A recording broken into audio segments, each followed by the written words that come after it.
Topham Hatt works his engines hard, but they are very proud when he calls them really useful.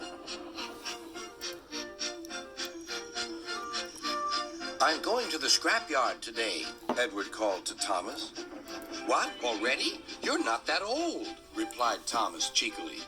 Thomas was only teasing.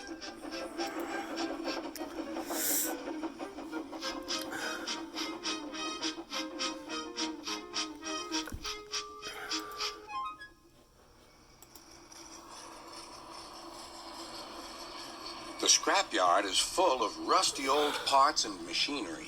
They're broken into pieces, loaded into cars, and Edward pulls them to the steelworks where they are melted down and used again.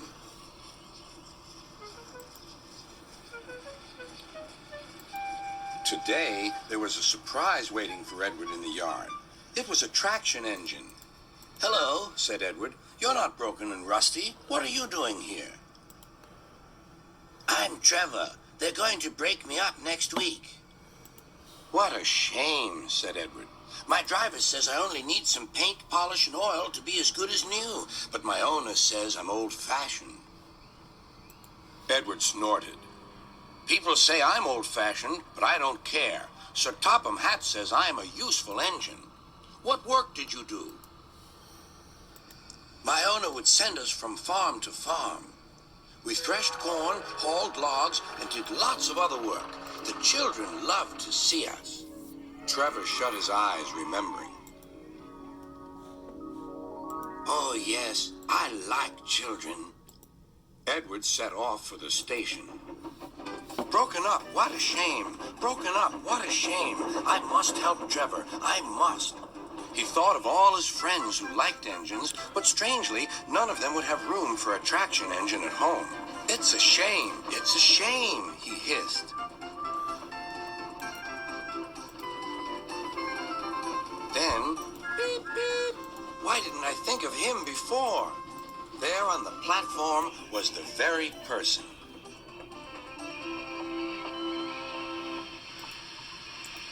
"Hello, Edward. You look upset."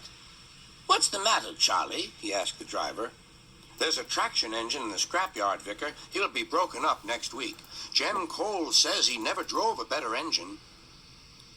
"Do save him, sir. He saws wood and gives children rides." "We'll see," replied the vicar. Jem Cole came on Saturday. "The Reverend is coming to see you, Trevor. Maybe he'll buy you."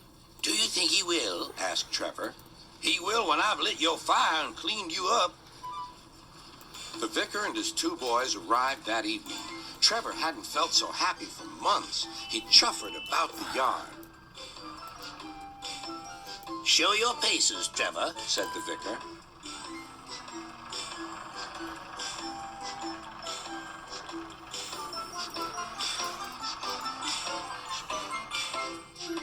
Later, he came out of the office smiling.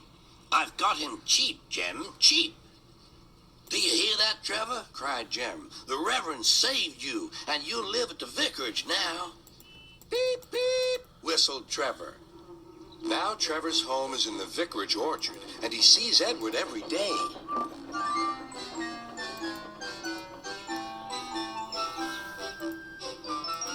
His paint is spotless, and his brass shines like gold.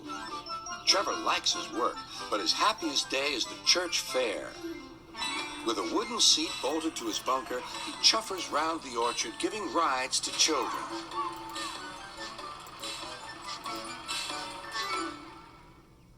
Long afterward, you'll see him shut his eyes, remembering. "I like children," he whispers happily.